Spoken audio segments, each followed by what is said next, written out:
अन्य समाचार सुरेन्द्रनगरथी दरोड़ा समये नासभागनो वीडियो वायरल थयो छे। बेफाम गतिए ट्रेक्टर नासी छूट्यो। थानमा प्रांत अधिकारीनी टीमे पाड्या हता दरोड़ा। ट्रेक्टर पाछळ रहेલું मशीन पलटी मारी गયું। जीवना जोखमे ट्रेक्टर हंकारी थयो फरार। थानमा गैरकायदेसर कार्बोसेलना खनन पर पाड्या दरोड़ा। तो अक्षय जोड़ाया छे વધુ માહિતી માટે। અક્ષય, શું છે વધુ અપડેટ સમગ્ર મામલે? થાન પંથકમાં મોટા પ્રમાણમાં કાર્બોસેલનો ગેરકાયદેસર જે ખાણો છે તે ધમધમતી હોવાની બાતમીના આધારે ચોટીલા પ્રાંત અધિકારીએ સ્થાનિક પોલીસ તેમજ સ્થાનિક તંત્રને દૂર રાખી અને પ્રાંત અધિકારી અને તેમની ટીમ દ્વારા દરોડા કરવામાં આવ્યા હતા, જેમાં 247 જેટલા ગેરકાયદેસર કાર્બોસેલના કુવા, 158 ચરખી સહિત અંદાજે કુલ રૂપિયા 7 કરોડ જેટલો મુદ્દામાલ જપ્ત કર્યો હતો।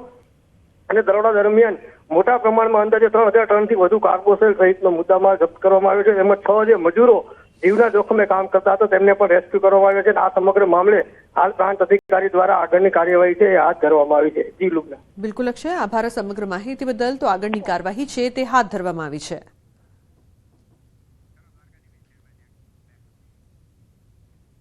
अन्य समाचार द्वारकाथी खंभाड़ियामां फरी आंखलानो आतंक सामे आव्यो। खंभाड़ियाना बजारमां आंखला बाखड्या। आंखला बाखडता वाहनोने नुकसान पहोंच्युं। बजार वच्चे आंखला बाखडता लोकोमां डरनो माहोल जोवा मळी रह्यो छे।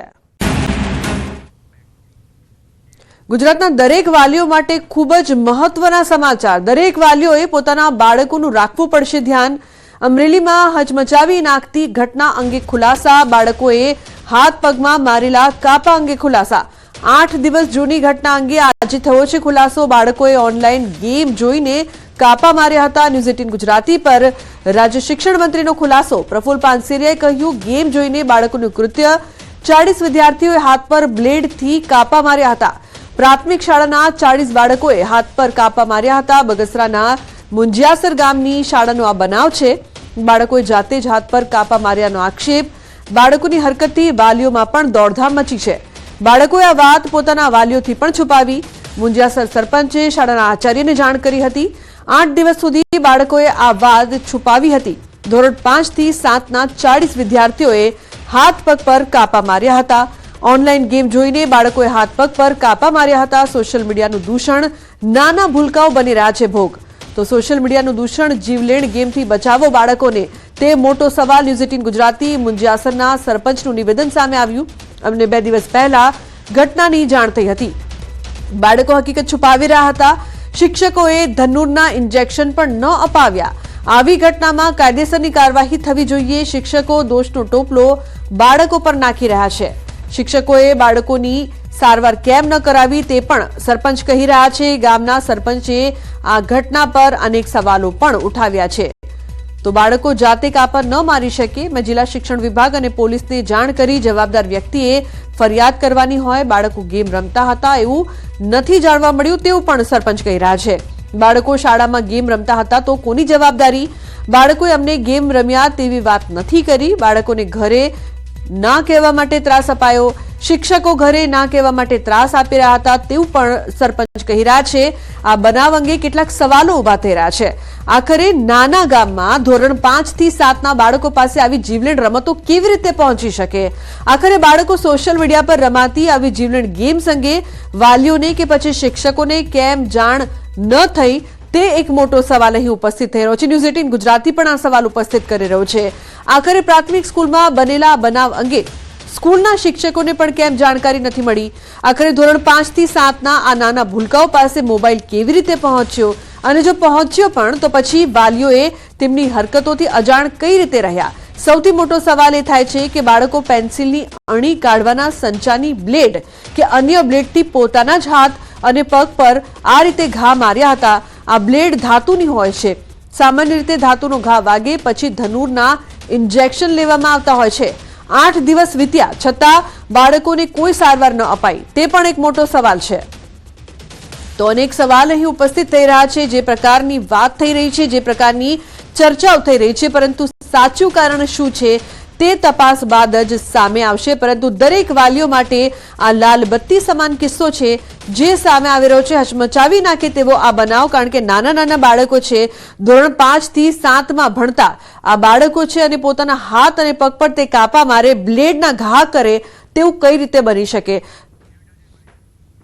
તો ઓનલાઈન ગેમ્સનું દૂષણ અને બીજી તરફ શહેર જ નહીં પરંતુ આ દૂષણ ગામમાં પણ હોય તેવું આ ઘટના બાદ લાગી રહ્યું છે, કારણ કે નાના નાના બાળકો છે કે જેમણે પોતાના હાથ અને પગ પર બ્લેડના ઘા માર્યા છે અને એવું કહેવામાં આવી રહ્યું છે હાલ તો કે ગેમ રમવાના ચક્કરમાં આ રીતે પોતાના હાથ પર અને પગ પર બ્લેડથી આ લોકોએ ઘા માર્યા છે. હાલ તો આ મામલે તપાસ કરવામાં આવશે, પરંતુ ખૂબ જ ચિંતાનો આ વિષય છે. તો ગેમ્સનું દૂષણ ખૂબ જ ગંભીર પ્રશ્ન.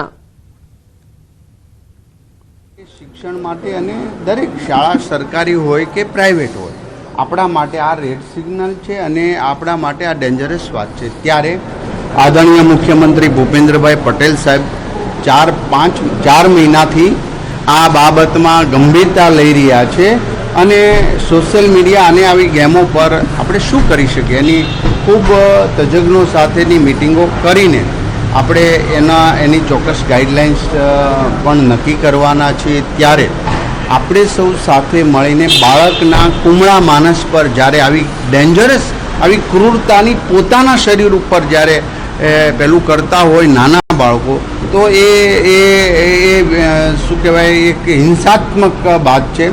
જેટલી ગેમ જોવો જે જોવો એમાં ગન હોય તલવારો હોય વગેરે વગેરે સામે સામે મારતા આગળ જવું આ એક એના માઇન્ડની અંદર વિકૃતતા પેદા કરે છે.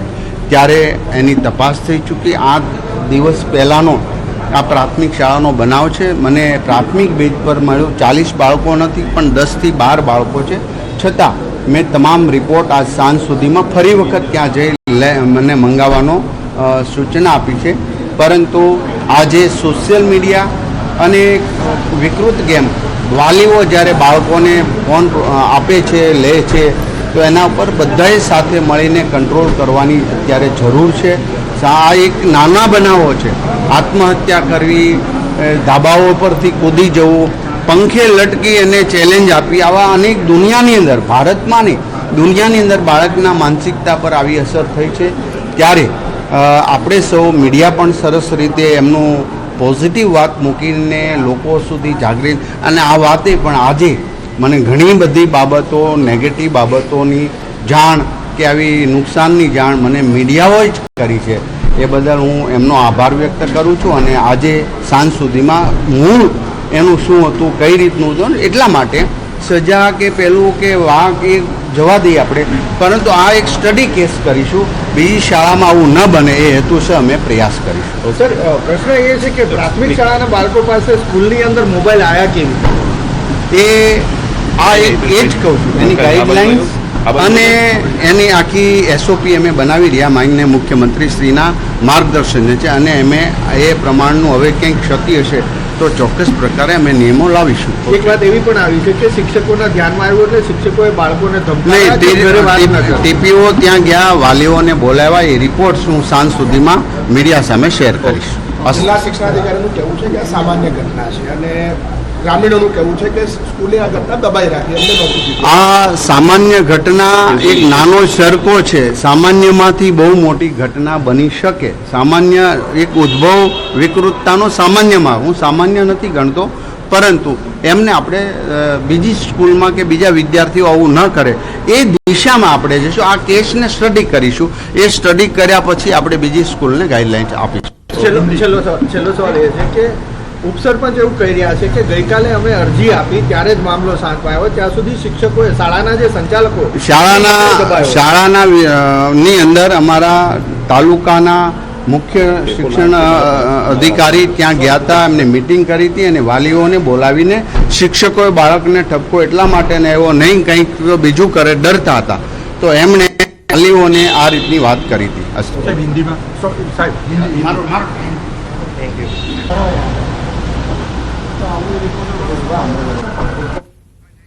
તો જે પ્રકારથી સમગ્ર મામલો સામે આવ્યો છે તો રાજ્ય શિક્ષણ મંત્રી પ્રફુલ્લ પાનસેરિયાએ પણ આ વાતને ખૂબ જ ગંભીરતાથી લીધી છે અને સાંજ સુધી રિપોર્ટ છે તે રિપોર્ટ અંગે જાણકારી મેળવવા માટે પણ તંત્રને કહેવામાં આવ્યું છે કે આખરે શું ઘટના બની હતી, બાળકોએ આવું પગલું કેમ ભર્યું.